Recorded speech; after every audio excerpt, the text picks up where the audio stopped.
અમદાવાદમાં આધેડને મહિલા સાથે મિત્રતા ભારે પડી ગઈ છે। રિવરફ્રન્ટ પર આધેડને જ લૂંટી લેવાયા હતા।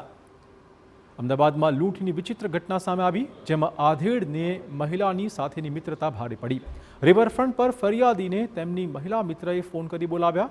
રિવરફ્રન્ટ વોકવે પર બંને ચાલતા હતા, ત્યાં આરોપી મહિલાએ બૂમો પાડી તેના બંને સાગરીતોને બોલાવી લીધા અને ઝપાઝપી કરી 7.45 લાખ ભરેલી થેલી લૂંટી ભાગી ગયા।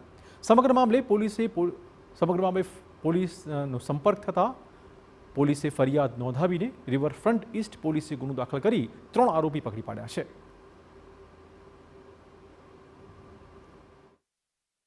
ફરિયાદી પાસેના આશરે 7.5 લાખ રૂપિયા એ ફરિયાદીના જણાવ્યા મુજબ એક આરોપી બેન અને બીજા 2 આરોપી પુરુષો દ્વારા છીનવી લેવામાં આવ્યા હતા અને એ અંગે તેમણે સાબરમતી રિવરફ્રન્ટ ઈસ્ટ પોલીસ સ્ટેશનમાં ફરિયાદ નોંધાવી હતી અને એ ફરિયાદ નોંધાયા બાદ પોલીસે ગણતરીના કલાકોમાં આ 3 આરોપી ફરિયાદમાં જણાવેલ 3 આરોપીને પકડી પાડ્યા હતા અને તેમના પાસેથી મુદ્દામાલ રિકવર કરવામાં આવ્યો હતો।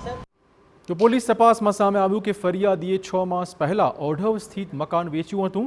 તે નાણાંમાંથી લોન ભરપાઈ કર્યા બાદ 7.45 લાખ પોતાની પાસે રાખ્યા હતા। ફરિયાદી દ્વારા પોતાની એક મિલકત વેચવામાં આવી હતી, જેનું આશરે એમને જે કેશ હોય એ 4-5 દિવસથી પહેલાં મળ્યો હતો અને જ્યારથી કેશ મળ્યો હતો ત્યારે આરોપી જે ફરિયાદીના મિત્ર છે એમને આ બાબતે ખ્યાલ આવ્યો હતો અને લગભગ ત્યારથી જ એમણે આ કેશ ગમે તે રીતે પડાવી પાડવાનું પ્લાનિંગ કર્યું હતું। પોલીસ તપાસમાં સામે આવ્યું કે મહિલાએ તેના સાગરીતોને 50,000 રૂપિયા આપવા નક્કી કર્યું હતું। ભોગ બનનાર અને આરોપી મહિલા છેલ્લા 3 થી 4 વર્ષોથી એકબીજાને ઓળખતા હતા।